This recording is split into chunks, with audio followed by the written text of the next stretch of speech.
वास्तव में जो विधर्मी विदेशी धर्म पिताएं और उनके फॉलोअर्स निराकार को याद करते हैं ना, है तो देवता बनते हैं। क्यों? है सिर्फ निराकार को याद करने से कोई भी सुधर नहीं सकता। क्यों? क्योंकि सुधरना और बिगड़ना शरीर को होता है। आत्मा तो हर युग में ज्योति बिंदु है। मुगालते में आ जाए कि हम देह हैं, ये दूसरी बात।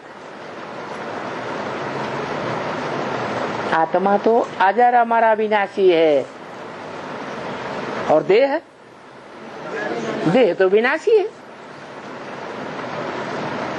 तो बताया तुम्हारी आत्मा और शरीर रूपी नैया दोनों का खेवैया है, एक ही बाप है।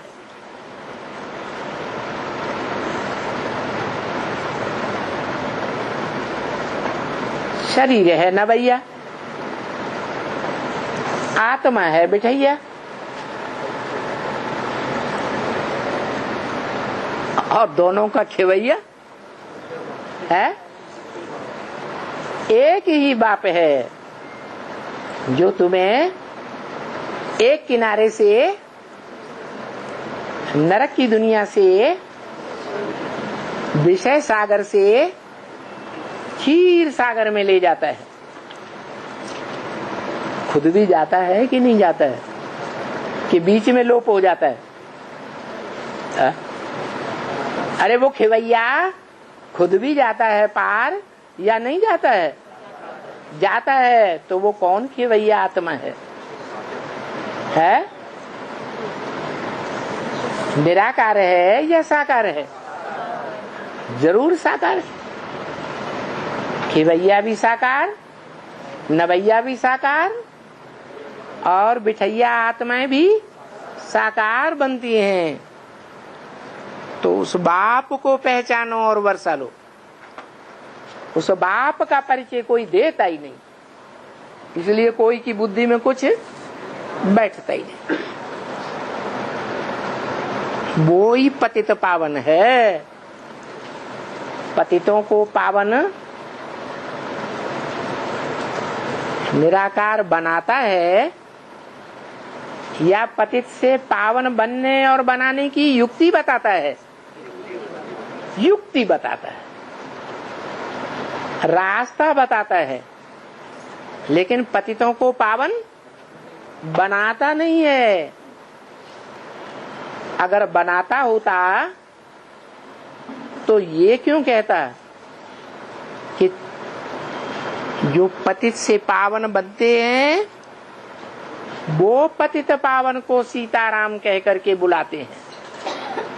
जो पतित से पावन बनते नहीं है वो पतित पावन को बुलाते भी नहीं।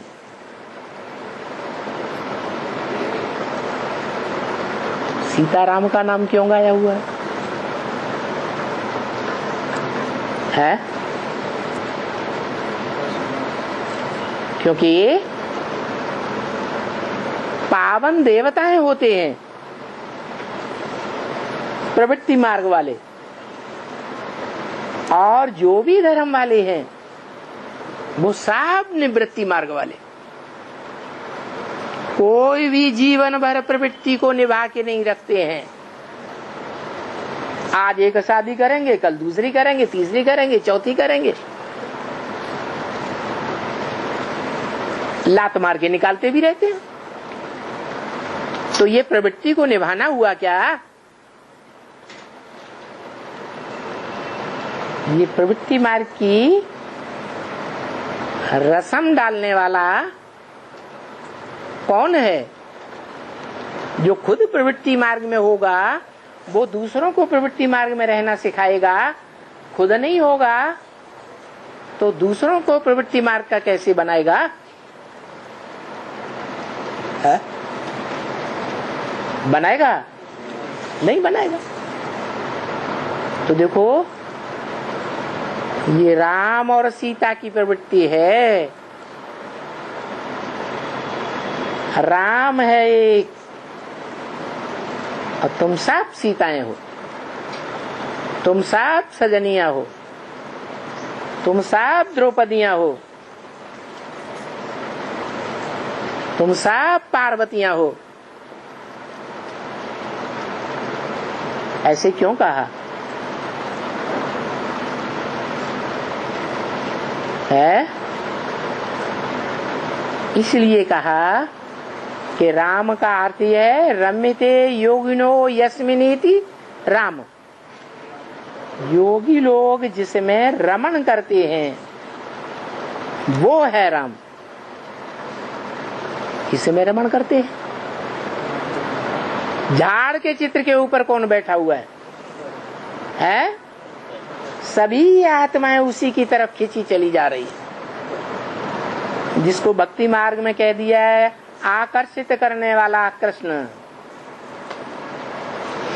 बाबा कहते हैं कृष्ण तो बाप है ही नहीं, क्योंकि जिस कृष्ण की पूजा करते हैं वो बच्चा है या बाप है?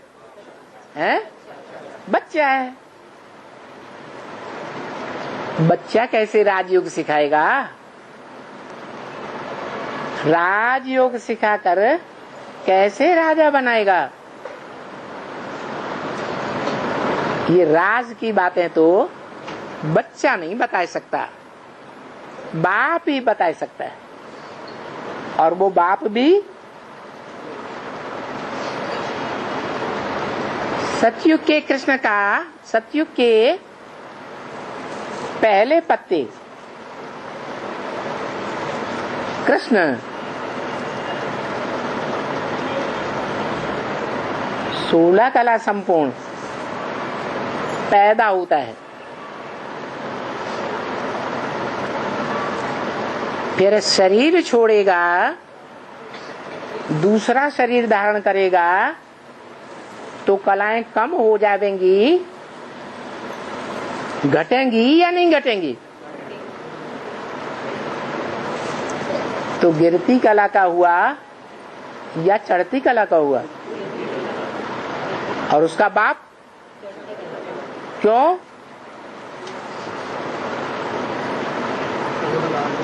है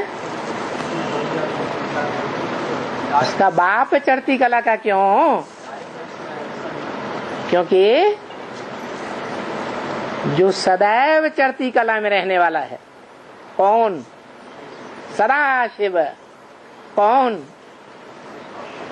आत्माओं का बाप, वो उसके संग के रंग में रहने वाला है। सदाकाल उस स्मृति में ठहर जाने वाला, जब संपन्न स्टेज प्राप्त करता है।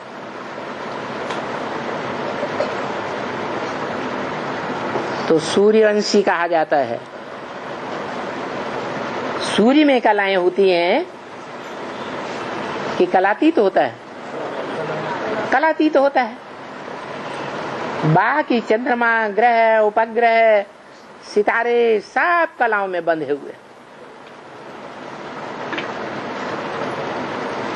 सब चक्कर काटते रहते हैं। एक ध्रुव तारा देखा है? सारे सितारे, ग्रह, उपग्रह किसका चक्कर काटते हैं? ध्रुव तारा का चक्कर काटते हैं। तो सूर्य की मानिंद है। वो निराकार ज्ञान सूर्य इस सृष्टि पर आकर के जिस मुकर्रर रथ में ज्ञान देता है, वो मुकर्रर रथधारी भी सूर्य कहा जाता है, साकार सृष्टि का। वो है आसमान के 7 सितारे और ये है धरती का सितारा। तुम बच्चे भी हो धरती के सितारे। बाकी सितारे सब अपने अपने स्थान से डोल जाते हैं। एक ही सितारा है जो अटल रहता है, अचल रहता है, चलायमान नहीं होता। इसलिए बताया कि वो है चढ़ती कला। उसको कहा जाता है कलातीत कल्याण कल्पांतकारी, जो अपनी जगह से कभी भी टलने वाला न हो,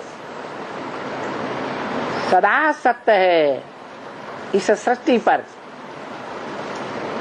एक जन्म की बात नहीं, 84 जन्मों में भी सत्य है, जिसके लिए गीता में कहा ना सतो विद्यते भावो ना भावो विद्यते सत। क्या क्या कहा? सत्य का अभाव नहीं होता और असत्य का है, असत्य का टिकाव नहीं होता। जो झूठ है सर पे पांव रख करके भाग खड़ा होता है। जितने भी विदेशी विधर्मी आतताई भारत में आए, जो भारत सदा अटल है। क्या अविनाशी खंड कौन सा है? भारत। तो भारत में आकर के वो आतताई भाग खड़े हुए आखिर हार कर गए या जीत कर गए? हार कर गए। तो ये जड़ जमीन की बात है या कोई चैतन्य आत्मा की बात है? जरूर कोई चैतन्य आत्मा है, जिसके लिए बोला है मैं भारत में आता हूँ। कोई जानवर में, कोई पत्थर बुद्धि में नहीं आता हूँ, मैं उसमें आता हूँ जिसके काम के आधार पर नाम ही पड़ता है भारत। भारत माने भा माने ज्ञान की रोशनी, रत माने लगा रहने वाला। जो जन्म जन्मांतर मुख से सुनाए हुए ज्ञान या कानों से सुने हुए ज्ञान के आधार पर अथवा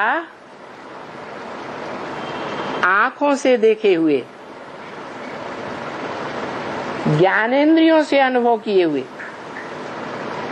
और कर्मेंद्रियों से किए हुए कर्मों के आधार पर सदा सत्य का पार्ट बजाता है।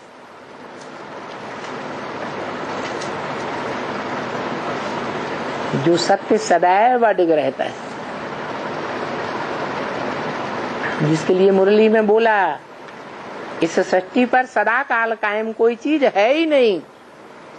सदा काल कायम एक शिव बाबा है। तो वो शिव बाबा शब्द तथा कथित ब्रह्मा कुमार किस आत्मा के लिए इंट्रोड्यूस करते हैं? है? ब्रह्मा बाबा के लिए इंट्रोड्यूस करते हैं इस सृष्टि में। अब ब्रह्मा बाबा ने शरीर छोड़ दिया तो किसके लिए इंट्रोड्यूस करते हैं? शिव बाबा है। गुलजार दादी में शिव को समझते हैं लेकिन झूठ समझते हैं या सत्य समझते हैं? क्यों? क्योंकि मुरली में तो बोला हुआ है मैं सूक्ष्म वतनवासी ब्रह्मा में आता ही नहीं हूँ, मैं तो साकार सृष्टि में साकार पतितम मनुष्य के तन में आता हूँ। तो गुलजार दादी में आप जाना तो साबित ही नहीं होता। तो वो ब्रह्मा कुमार कुमारियां समझते हैं शिव बाबा कहने से या तो ब्रह्मा को समझ लेते हैं साकार में, गीता का भगवान भले मुख से कहते हैं गीता का भगवान कृष्ण नहीं है, फिर भी साबित क्या करते हैं? गीता का भगवान कौन सी आत्मा? सतयुग में कृष्ण का जन्म लेने वाली आत्मा। भक्ति मार्ग में भी कहते हैं हे कृष्ण नारायण वासुदेव, वो ही कृष्ण है, वो ही नारायण है, वो उसको भगवान समझ लेते हैं। या तो शिव बाबा कहते हैं तो निराकार शिव को, जिसकी बिंदी का ही नाम शिव है, शरीर का नाम होता ही नहीं, उसको शिव बाबा समझ लेते हैं। लेकिन मुरली में तो डेफिनेशन बताई दी, बाबा किसे कहा जाता है? साकार और निराकार के मेल को बाबा कहा जाता है। तो जो शिव बाबा है वो तो भारत के लिए, चैतन्य आत्मा के लिए इंट्रोड्यूस किया है।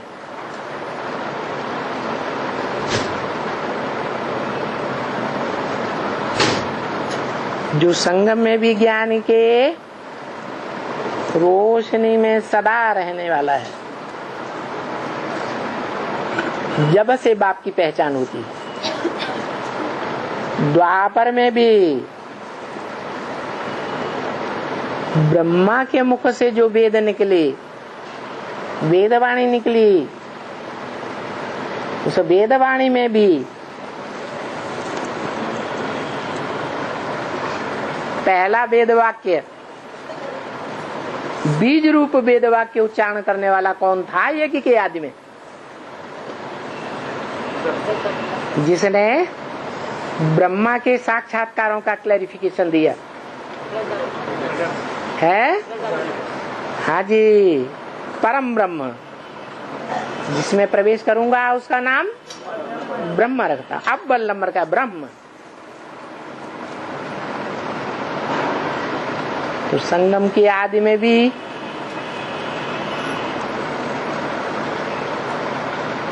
ज्ञान का भंडार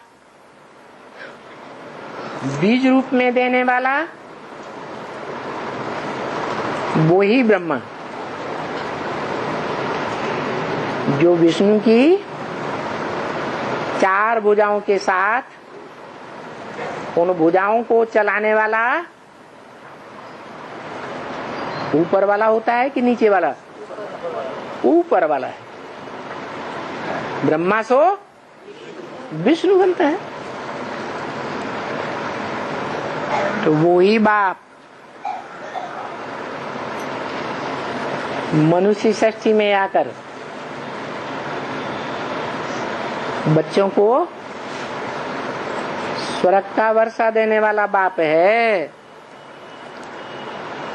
उस बाप को जानो और वर्षा लो। उसी पतित पावन को तुम याद करते हो।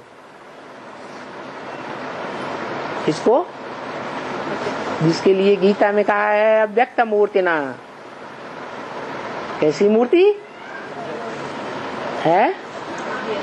अव्यक्त भी है, माने निराकारी बीज रूप स्टेज में टिकी हुई भी है, और मूर्ति भी है।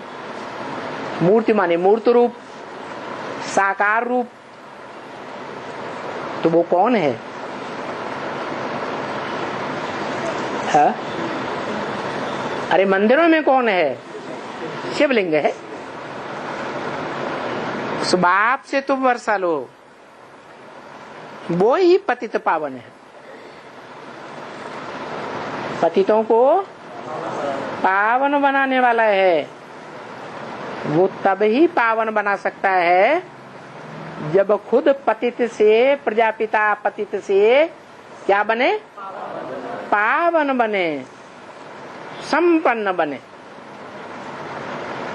और वो संपन्न बनता है तो कैसे बनता है? देह और देह की स्मृति में रह करके संपन्न बनता है? देह और देह की स्मृति और देह की इंद्रियों की स्मृति में रह करके संग का रंग लगाता है? कैसे लगाता है? देह की स्मृति में नहीं रहता, देह की इंद्रियों की भी स्मृति में नहीं रहता, और देह की इंद्रियों से जो रस प्राप्त होता है, सुख दुख मिलता है, उस सुख दुख की प्राप्ति में भी, अनुभव में नहीं रहता है, उसकी यादगार है शिवलिंग। प्रवृत्ति मार्ग वाला है या निवृत्ति मार्ग वाला है? पक्का प्रवृत्ति मार्ग वाला है, 100% प्रवृत्ति मार्ग वाला। तो जो स्वयं संग के रंग में ना आए, प्रभावित न हो, किसी के संग के रंग से प्रभावित न हो, संग में रहे तो, लेकिन संग के रंग से प्रभावित न हो, तो उसको कहा जाता है पतित पावन।